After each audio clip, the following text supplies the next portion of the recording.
There has not been, in the history of humanity, across any culture, any book, any story, any fable, there has never been across the history of humanity any respect put on the name of a promiscuous female ever.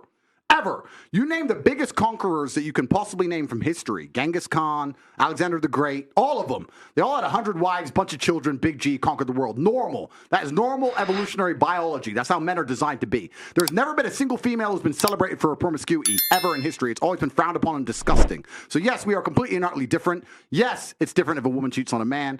And if a man is at a complete top level of his life and ticks every single box, and if he decides to be loyal, which some do, and I can be loyal, and I have been loyal, but there's also times in my life where I think, fuck it, I don't want to be, and get a new girlfriend every single day of the week. I can do that, and I can decide to do that. If a woman decides to do the same, purely because her value is high enough to attract so many males, because she's beautiful, for example, it is completely different. And I'm going to explain to you why it's completely different, so buckle up. It's different. It's different. It's different. Well, I'll tell you why. It is impossible for a female to be promiscuous on a long enough period of time without devaluing herself, because she is fucking people she shouldn't be fucking. There is no way she is sleeping with endless men, and all of them are either high-value men or treating her the way she should be treated. If you find a woman who slept with 50, 100 dudes, she's either fucking dudes which aren't at her level or haven't worked hard enough to try and get the pussy. She was just too drunk to realize he's a loser who plays video games. Or she's fucking a top G who barely texts her back. So either way, she's fucking dudes she shouldn't be fucking, or a guy who's at the level who doesn't give her the right amount of attention. For a woman to find a guy who's truly on a level, who truly treats her the way she should be treated, that's once every couple years, if that. You ain't just gonna go out there fucking a new dude every week and say, yeah, he's worth pussy. Yeah, he treats me good enough to get my pussy. Da-da-da. And you know what's funny about the universe? It's actually beautiful about the universe because it's equal and opposite forces. When you devalue yourself, it's kind of like men can smell it on you. They can just look at a bitch and go, oh.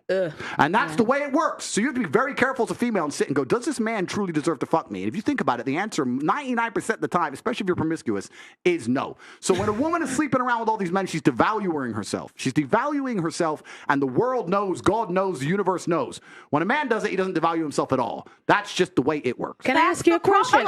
Wait, Esther, 1 second. Sir, may I ask you a question? What would you say if a woman now is married to 2 men? Haram. Why? No, I'll tell you why. Let's talk about this. What is the difference between a man, let's say me, I have 4 wives, right? What's the difference between a man having 4 wives and a woman having 4 men? You can impregnate the 4 wives at the same time. You can impregnate the 4 wives at the same time, and we know who the parents are, right? So let's say you had 4 pregnancies, you know who the mother is because she's carrying the baby, and you know who the dad is, top G. If you had a woman with 4 men and she gets pregnant, who's the parents? What about if... But no, I'm asking. Okay, do you know? I ask, what if they're different races? Answer one white, the one black. question. You don't know. Answer the question. You don't know. Now, modern science can come along and maybe fix that for you, but that doesn't mean it's not wrong in the eyes of God. The idea of having a family, the idea of a child being born, one of the baselines for a new life to come onto this planet is for at least to understand who the 2 people who made it are, at least. If you have a woman fucking 4 dudes, you don't even know who got her pregnant. So may I just say... disgusting. Wait. Have you seen the twins that had 2 different dads? Oh yeah, I saw that. May I just say something then? So if that is the case, yeah, if the one thing that you're meant to have is you, at least you know who the 2 people that put that child on earth are, then that's why promiscuity for men is also a problem, because they get women pregnant. Sometimes they don't even know they have children. That's haram, no? No, it's completely different. It's different because you have to understand, I'm talking about humans. You look at humans from a societal perspective, but society has changed, right? So let's say 200-300 years ago, if a woman got pregnant, she needed a man to survive. If that man didn't take care of her during pregnancy, she was going to die. She couldn't work a job. She couldn't hunt, couldn't fish, whatever, right? A woman literally needed that man for survival. So if you were to come to me and say, I'm pregnant, but you've been fucked by 4 different dudes, I'd be like, who says it's mine? Why am I looking after you? None of them want to look after her. She will literally perish.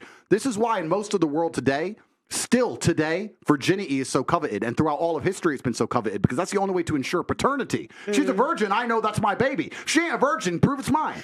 Outside of this modern science bullshit, shaitan, the devil we have here in the West, in most of the world today, without virginity, or at least a low body count, or at least anti-promiscuity, you can't tell that that's your baby. So it's a completely different thing. You're looking at the idea of a woman being pregnant and coming to a group of men and saying, one of you has to take care of me and put up with me when I'm fat and moody and annoying and I need my bills paid. And all the men are going to sit there and go, no, fuck no, prove it's mine. You can't prove it, bounce. Where it's different. If I get 4 women pregnant, we know the deal. Okay, so let me ask you a question. So obviously back then for survival, women needed a man. Otherwise, when they were pregnant, they could die and all of these things, they would perish. In today's society, given evolution, given the fact that as women we can go and get, Yeah, but I'm not saying that. Isn't there a glitch between what is actually happening and the nature of what we have in our bodies? I think that's probably the conflict that we're having right now. Glitching what way?